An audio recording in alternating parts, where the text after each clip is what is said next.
Hey, folks, welcome back to the Change Physician Podcast. I am your host, Dr. Kevin Cuccaro, with my co-host, Dr. Melissa Cady. And for today, we have a repeat guest is Dr. Vicki Chan, also known as the TikTok master. Gave you another name. Maybe another name better than that. But no, what she was going to talk about today is direct sales. And reason this is important is there are many physicians who are doing quite well in direct sales and finding a useful way to supplement or even replace their income, and actually to construct and craft lives that are meaningful and quite different than traditional practice, but still helping a lot of people. Now, how can you help people by doing sales? Well, we're going to find out today. So, Vicki, thank you so much for coming on the show. Of course. Thanks for having me again. So just to start off then, what is direct sales? So direct sales is exactly what it sounds like. You are selling directly to the consumer, right? So, I'm no consumer expert, but, typically when you buy something, you go to a store, right? Or you go to a website where they've stocked inventory and you buy off that website or from the store, right? Direct sales is the idea that you are actually taking the product from the company and you're selling it directly. So there's more and more of that going on now, right? Where you're buying directly, but there's no middleman essentially. So that is direct sales, right? So I work for a company and they create the product and I sell it directly to the consumer, right? There's no store. So there's got to be an advantage then, both for the consumer as well as the well, business. yeah, because there's no overhead there, right? Yeah. So you don't have to pay that overhead to be in a big store, a big department store, or a big mall or whatever, right? So you take out that overhead, which is nice, right? And either that goes to the consumer or it goes to me as the marketing arm, right? That I get some of that profit. All right, or both. It's sort of like a win-win-win relationship because the company gets motivated sellers like you to sell a product that they obviously believe in, because then they have you to be the primary advertising wing, and they can sell it at a cost that is useful to the consumer and provides you a commission and actually makes the business profit. So that actually seems like win-win-win, which you don't see a lot in a lot of our other businesses, I would say. Yeah.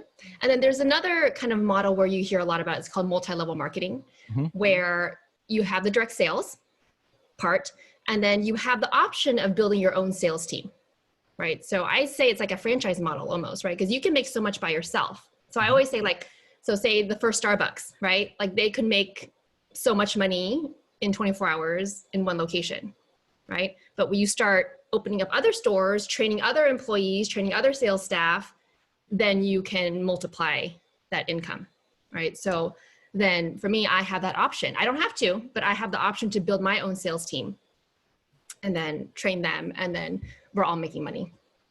What's nice about multi-level marketing is, and people will say this, there's this residual passive income that comes in, because again, you can sell so much yourself, but if you can train a team to also sell, the way the company works is you train them up front, essentially for free, right? But then you make a percentage of their sales. It's like a royalty almost, right? And so that is very intriguing because you create a larger team. And so you're making, at the beginning, my business model was, I just made whatever I sold, right? Now, 5-6 years into it, a large chunk of my income now comes from my team, who I have trained and support. I still do. I train, I support, I help them, and they build their businesses. They always make their larger cut. That's how it works. And then I make a small cut of what they make. But and that also gives you so much more flexibility, because you may be a physician who doesn't like a lot of teams, who maybe doesn't want to necessarily manage a bunch of individuals or work with a bunch of individuals. Yeah. I'm going to make a stereotypical comment and say maybe you're a pathologist and you don't want to talk to other people other than who you're selling to. So then you have the opportunity to develop your sales streams. So you're one-on-one to customers, where you're getting residual with the recurring consumption. Or if you enjoy working with your peers and colleagues, you can recruit your peers and colleagues to go into this model and support them, helping them to create a business and a side income, while also benefiting yourself. And I just love that, because it seems like there's multiple angles that you can go with this, and it keeps being a win-win-win relationship. Yeah. Very cool. Very cool. I'm kind of curious. Well, first of all, for those listening, if you haven't listened to the full episode of Dr. Chan's story, you should go back and watch that episode. She's an ophthalmologist who now works part-time doing ophthalmology, but is definitely very heavily involved in social media and direct sales. But my question for you is this, when it comes to the products that you're selling, I guess my first question is, did you kind of hesitate to build a team at first until you felt comfortable with just direct sales and or using the product yourself? Yeah, for sure. Right. So there are people who build a business entirely just by selling products, and that's almost the easier way, right? Like you use the products, you love it, and then you talk about it, right? So it probably took me a few months before I was like, hey, like I have a handle on this whole marketing thing that I think I could train somebody. Yeah. I can hold their hand and do it. The nice thing too is a lot of direct sales companies, they have training systems in place, and so you could always use that. So I could have technically, found a business partner day one, and then we would both have learned, because there's training systems in place where we can learn from either the company itself or from people who have been in it longer, and that's part of it also, where you have people, the multi-level marketing aspect of it is when you bring in someone, there's always someone there who's been in it longer who can train you and teach you. Right. So that's kind of the training model. So it's almost like medicine. You have the attending, you have the resident. Someone comes in and you learn from everyone above you. Right. So I actually thought it was a lot like that. Yeah. I love that analogy, by the way. And because I know if anybody's heard the name MLM, there is one thing they may be thinking, and that's the whole idea of a pyramid scheme. I like the residency analogy, because I would guess residency is not a pyramid scheme. Exactly. But how would you describe this if people had that concern about, well, it sounds like she's talking about a pyramid scheme? Yeah. So a pyramid scheme, I don't know where that came from. I guess it's just the idea of bringing someone in, right? So that whole concept of, you bring somebody in, that's a pyramid scheme. So by definition, a pyramid scheme is when you recruit a person and you take their money and there is no exchange of product, service, right? So that's where the whole, you invest in you're just taking their money, and that money goes up the pyramid, right? That's illegal. You can't do that. Bernie Madoff. That's money, right? Yeah. But with direct sales, with multi-level marketing, you are selling a product or service, right? There is an exchange that's happening, right? We're not just taking someone's money. So they give us money and we give them a product. And that actually brings up one piece that I had just thought about, that then is you actually just take the orders, and then the orders go to the company who then provides directly to the consumer. You're not buying product. No. Yeah. So a lot how it works now. So I guess if you think back to like the OG direct sales, so it's like Mary Kay or like the Tupperware, right? Mm-hmm. I guess they did have to have some inventory, right? Because that's just how it worked. You couldn't necessarily, but now with the internet and with, sending things is like so commonplace, then that's how it works now. So we all have a website, and your customer would go to the website, they make the purchase, and they send it. There are some direct sales companies where they do have you carry inventory, but that's something you want to look at, right? So there are a lot of different direct sales companies out there. They're selling a lot of different things. They have different structures. Mm-hmm. So, when I talk to somebody, that is when, you want to kind of make sure you don't have to carry inventory, because that's money out of your pocket. Mm-hmm. Yeah. So that's something I do look at, and mine doesn't make you carry inventory, and that's huge. It's, I don't even know if Kevin, you know this. So I've done several multi-level marketing things. So I've done Equinox. I sold water filters.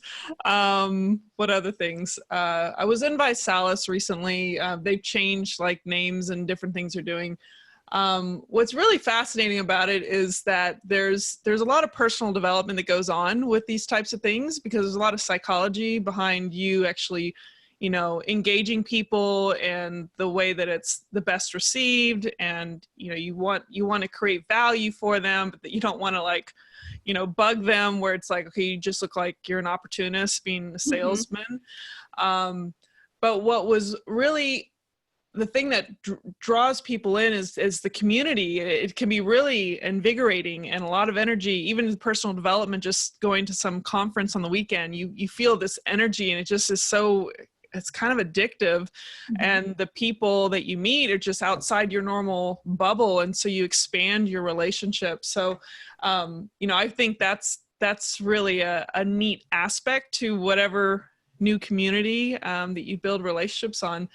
But I guess my question is the psychology of you first start this direct sales and just knowing how to approach or just deal with the discomfort in yourself, worrying about people, what they're going to think of you. And just, can you just like dive into that a little bit of just dealing with that psyche aspect? Yeah, I mean, like being in it for a while now and you have some experience, I mean, it's marketing, right? Like direct sales, and we are marketing. Like you talk to any other marketer for any other company, you know, there's an aspect of putting yourself out there, right? Of getting rejection. Yes. I mean, that's just part of it, right? Yeah. And the persistence of it, like what you're saying, you want to follow up, you want to be persistent, but you don't want to be annoying. So there's all these things that you have to like think about to be a good marketer, right? And finding that balance. So yeah, so I mean, yeah, it took a lot of figuring it out. I think the way that my team, because sorry, that's my dog. It's so interesting because my team, we are made up of mostly doctors. Yeah. They're very interesting. And so we just like, we throw people into the thing. I'm like, you message 100 people. Yeah. Like that's how we did it, right? You just message 100 people, you'll figure it out as you go, you're gonna get a bunch of no's and you'll figure it out from there. And that's how we trained people. Yeah. You know, some people love it, some people don't, right? And there are other ways of training people where you like, you know, like you do a lot of practicing, right? Like you do one-to-one practice, like interview practice. And I guess as doctors, we don't do that, right? We just like, just go, like, yeah. Figure out as you go. And so that's how I learned. So I just kind of dove in, I sent out a bunch of messages, I got a bunch of no's, and I learned as I went what worked and what didn't. And it was a matter of being okay with the no's, you know, and that's the personal development, right? Like, you know, I always say like, your future is not based on other people's opinions, or your dreams or your goals are not based on what they think, right? They're not paying your bills. We always say that, right? Right. And so, the people pleasers too, there's a psychology there where, you know, they don't necessarily want to know. They don't want the no's because they don't know how to interpret that no. Yeah. There's a lot to learn from yeah, why people do or won't do certain things. So yeah. Well, and there's a lot to the no, right? There's like, why are people saying no and how are you framing information? Yeah. And I think the advantage that we haven't really touched on here is you use your own products, don't you, Vicki? I mean, you are an advocate for the products that you're selling. And that creates a different relationship, because I don't think, you know, people from, you know, at least I'm going to go back to, you know, I don't know what other people thought, but what I thought about sales is you kind of think of like the used car salesman that has a bad product and is trying to manipulate somebody. And of course that exists, but true sales is really an exchange of value. Yes. And what I like about direct sales, the limited I know, is most people who I know are involved with it actually use the products. So it's not that they're trying to push something out that they don't believe in. It's that they're trying to support a product that they use and believe in and get others to see the value in it. So, and that's a little bit different kind of a no, because if people are saying no, then it becomes like, I don't know. For me, it's like, well, you don't necessarily take it as personal. It's more like, oh man, well, what do I need to say? Because I know this is so good and I know this person's going to like it, but I must not be telling them the things that they actually need to hear to understand what the value is. Yeah. So we always say too, like, you know, so say you're at a restaurant and your waitress comes and is like, hey, would you like ketchup? right? I mean, you say no, and like the waitress doesn't take that personal, right? Maybe you don't like ketchup. Maybe you don't want ketchup with this meal. Maybe you're going to ask for it later. Like there's a lot of different reasons to say no. So you just try not to take it personal. And I've really come from the mindset of, not to take it personal. And I sometimes will come back and be like, oh, why not? Or like, oh, I just, more of curiosity versus taking it personally. And sometimes it'll come out like, oh, I had a bad experience, or I've already tried it in the past, or I'm using something that I love, which totally makes sense. I mean, why fix it if it ain't broke, right? I say that all the time. So yeah, I think learning not to take things personal, learning to see something from another person's point of view, trying to understand versus getting angry or feeling sensitive about it. Mm-hmm. And you said that was actually gold advice right there. Cause now I'm thinking whether you are interested in sales or not, if you're a physician, that is such useful information coming from a place of curiosity. Cause what if you're seeing your patient and now you're recommending some sort of therapeutic action that you're like, I know that this person needs. And we always complain about people refusing. Well, they're non-compliant. They don't want this. Well, if you're not curious and you ask them, well, why not? You may not actually know the reasons, and it may be something that you can easily overcome. Maybe it's, I don't know the nature of the procedure or what you're recommending, or maybe I'm financially struggling and I'm scared of the cost involved. So that's such a beautiful piece of advice. And I just love that. So thank you asking from a place of curiosity when someone says no. Yeah, I want to add to that just the assumptions we make as physicians for whether it's personal or with your patients or whatever it is. We have to be willing to step back and ask those questions, because I literally did the same thing with a patient who didn't want to quit smoking. And when I asked the person, what's the reason they don't want to quit, they thought when they quit, they'd get cancer.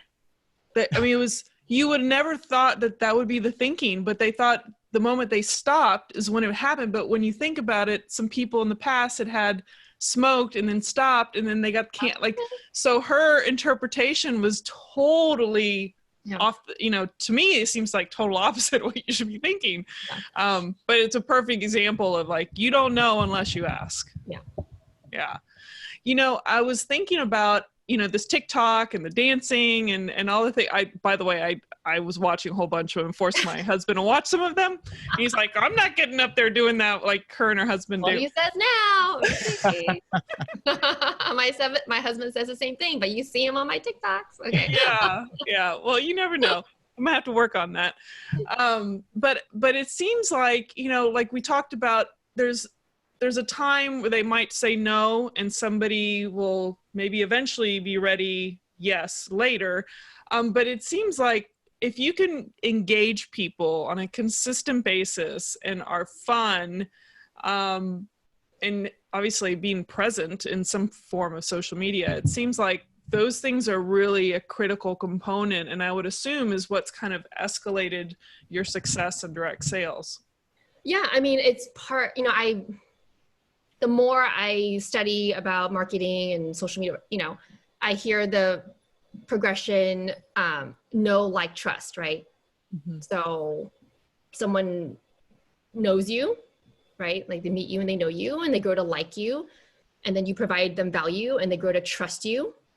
And then when they're ready to whatever, buy a product, have their own direct sales business, whatever, have a question, then they trust you enough to come to you. Mm-hmm. I mean, that's life in general, right? Like if someone has a problem, they come to you because they know, like, and trust you, right. And that's what a good marketer does, for anything, mm-hmm. You provide the value so that you become trusted. And that's kind of where I guess the whole social media thing is. I have realized that a lot of people, just for various reasons, and not just the direct sales, but as a doctor, as a mother, as, someone who lives a somewhat unconventional life, like people have grown to like and trust me mm-hmm. in all those aspects. And so, I'll get emails and texts just about all sorts of different things. Yeah. No, it's awesome. So what then attracted you to your particular company? Like, why as a physician did you pick Yeah. And it's Rodan and Fields, I think, right? Yeah. So it's Rodan and Fields. So, I mean, a couple things. I knew nothing. So, I can go back into my story. So I was working full time. My daughter was 1.5, and I was just really feeling stretched thin, and I had a moment, honestly, like things weren't really going well at work. And I just kind of realized that, I wasn't happy at work. I felt guilty at home. I just was always tired. And so I wasn't really 100% anywhere, and so I needed to make a change. And interestingly, around that time, my husband, he's an anesthesiologist. I call him a serial entrepreneur, like all with love. But, he's like, he'll try anything once. So he was the one who came across Rodan and Fields just because he's all about business. Someone brought it up to him and he brought it to me around that time and was like, hey, you should look at this. There are other doctors doing well. Like, you should look at it, and I was like, heck no, like there's no, and I had all the same, we talked about like negative preconceptions of like a grimy salesperson, like, MLM, like, isn't that like Herbalife? Didn't they get in trouble? Like, there's all these things that I really didn't know anything. I just had heard of stuff. Right. Yeah. And so I was like, no, and plus I'm already so busy. I'm not going to start another business. Like, there's just no way. And then, fast forward, we're thinking about having our second, and life is just about to get that much harder where you finally decide like, okay, well, it's going to get worse. So, so which of two evils, like start a business or it's going to get worse the way we're going. And around that time I had met a few other doctor moms doing it. And it was one of those like, well, if they can do it and if they trusted the company, so Rodan and Fields specifically, they were founded by 2 dermatologists. So that was it's helpful, right? To know that, okay, so it's founded by 2 doctors, all these other doctors are doing it, why not? Right. So it's one of those things where I was like, okay, let's try it. And see what happens, knowing nothing, literally. And so at that point, I hadn't used the products or anything. Like, it was more like, okay, let's do this and let's try it. And then, obviously I then felt, I started using the products. They have this sensitive skin light that totally worked on my daughter's eczema. So I was like sold. And then just like you said, I met a bunch of other women doing it. The community was amazing. It was all these people that had this different mindset of like, oh, like life is more about just work, or it's more than just surviving, right? It's actually like doing something and like bringing value and helping someone, so that was really helpful too, to have that whole community. Yeah. It's interesting because there are so many, I don't know how many, but the little, like in the exposure I have, there seems to be quite a few physicians that are involved with direct sales, like more than you would expect, and quite a few that are involved with Rodan and Fields. And you can see how that can make a difference, because if it's your peers and colleagues now, it's almost a safer place to start with something that other physicians are doing. And I do like the fact, being a physician, that it was founded by 2 physicians. That's also something I kind of enjoy. So. Yeah. That's a great. And I think it makes sense too for a lot of physicians, because direct sales, it is a business, but it's almost like a turnkey business, right? Like, because you're not building it from the ground up. I have a lot of friends, and it's doable. It's hard, right? To build a business from the ground up, right? You have to develop the product, get the patents, find manufacturers, build the website, hire the staff, there's just a lot of layers before you even can start marketing and make money, right? And so with direct sales in general, all of that back-end stuff's done for you. So you can dive in and just focus on the marketing and selling, because that's the profit part, right? And so I think as physicians, as busy professionals, direct sales is very appealing because you skip all that other stuff, right? And you can just go straight into the marketing and the selling and making a profit. And then for a lot of people, I've seen it actually also where you get kind of that taste and you figure out that part of medicine, and they go on and build another business because they have their head wrapped around this part of it. And then now they feel comfortable to like go do something else, which is really cool to see. Yeah. I think there's something to say. We come from a system in the medical system that's kind of broken, but the system's in place. Yes. And we step into it, and that's the whole thing. You just start running with the system and realize there's so many issues going on there. But when you can get into a system and plug into a system that's much more efficient, obviously it's not insurance driven. I mean, it's a cash type business. So there's a simplicity there. Yes. You know, I think that's the key to a lot of, you know, if you can step into, why are you laughing, Kevin?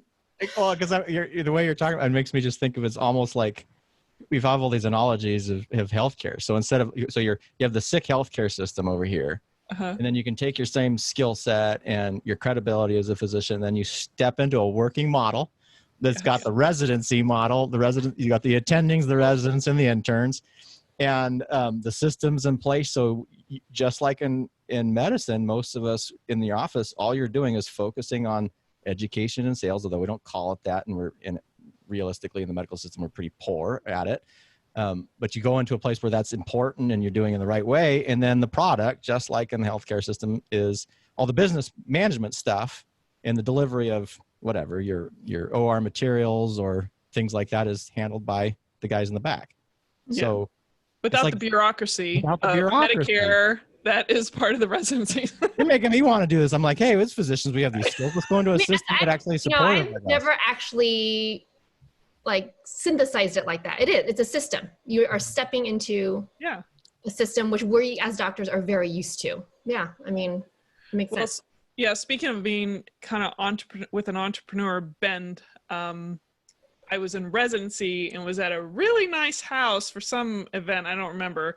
And of course, I had no shame in going up to the guy who owned the house. I just said, you know, I'm just curious, if there was one word or one answer you could give somebody on how to become financially free, his word was, or 3 words, was create a system. That was his answer. And it was brilliant. I've never forgotten it, obviously. And so every time I see a system or sense a system that someone else created that's, you know, reliable, that's the way to go. I mean, that's what I think. Unless you want to be part of creating a system. That's a lot more. Well, that's the part of it. You know what? I talk to a lot of doctors who want to be entrepreneur. I mean, I just happen to have a lot of doctor friends, right? Yeah. And that's always the thing. I don't know what to do, right? Like, I don't right? Because they don't know where to start or where to go, or there's, you know, and it's very overwhelming. Yes. You know? Yeah.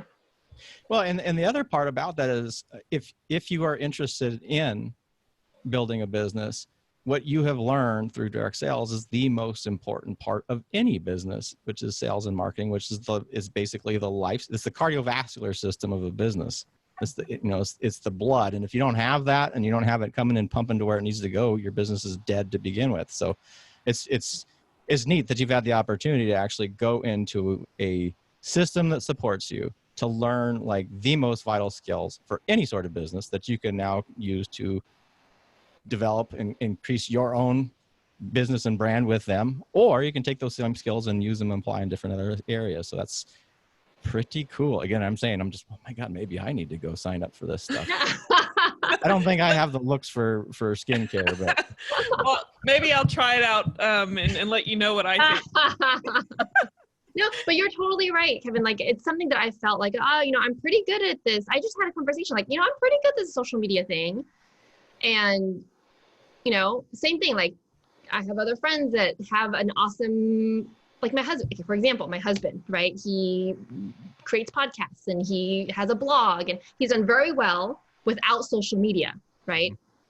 Imagine if he had social media. I've told him so many times, I'm like, oh my gosh, like you just need to, and he'll say things like, you know, and he won't even tell his friends or whatever. And like, I'll make one, like, you know, I'm so proud of him. I'll make one post, like he had a podcast, like a webinar seminar thing. And I did one post on my, and I got however many sales. I'm like, yeah, because these are the people who know, trust, and like us already. And you're offering them an amazing value product. Of course, they're gonna check it out and buy into it. I mean, it's almost silly of you not to do it, you know? Like, of all people, he's the entrepreneur. Yeah, he hasn't. You know, and I have to push maybe him we should interview him. Yeah. Yeah, And he'll do like Facebook ads, journey. and like affiliate, you know, and like do all the other things, but he won't post on his own Facebook. Doesn't make any sense to me. We got to ask the question why. Yeah, that is a good why. Maybe we can prod him a little bit on a future episode. Oh my goodness. Well, Kevin, do you have any other questions before? I do. I would say, so if we have a physician out there and we've been talking about this stuff and we're making it sound so intriguing at a minimum to learn a very useful skill set, what's the first 2 steps you would say for them to take? They're interested in this. Where would you direct them to go? So I would reach out to somebody. So again, there's a lot of companies out there. They sell a whole bunch of different things, right? So I would start doing your research, because you want to, of course, be part of a company that you believe in. You want to sell a product that you actually like, you know, and you want to team up with somebody who you trust, right? Because that will be your person that will guide you and support you and teach you. And so I would, do your research and reach out to somebody who you trust, who is in that business, to help guide you. I have a question on the sustainability then, because in particular with skincare, it almost seems like, so you go out, you sell the product, the person purchases. Mm-hmm. Your commission is based on that purchase, but then with a lot of skincare, it becomes something that they renew, right? If you use your cleanser monthly, so then they're ordering. Do you get a residual from that? Yes, so you get it from every single order. Yes. Okay. So that's a consideration too. So when people are looking for, well, what kind of company do you want to be involved in? Skincare is a good one. Mm-hmm. You know, skincare, hair care, those are good because there are consumable products that you'll need. You know, makeup, right? You use them over and over again. Other things, and I'm not saying that they're good, bad, or bad companies, but like, how many frying pans do you need? How many pairs of knives? How many leggings does a person really need, right? So those are things you just want to think about, you know, when you're looking at any sales, right? Sales in general, you want to be selling a consumable product that people will come back for. Yeah, I agree. Piece of advice. Absolutely. Excellent. Well, I want to thank you again for coming back on the Change Physician podcast, Vicki, Dr. Chan. And I'm sure we're going to find something else that we're just going to ask you to do in the future. But I would definitely suggest, you know, if anybody is listening and is curious, I know she suggested finding your guide, but if what she's doing interests you, there'll be ways for you to find Vicki on this episode or on any of our social media links where we share things. So from myself, Dr. Melissa Cady, with my co-host, Dr. Kevin Cuccaro, and our lovely guest, Dr. Vicki Chan, I want to thank you for joining us, and we'll see you on the next episode, and make sure to check out thechangephysician.com.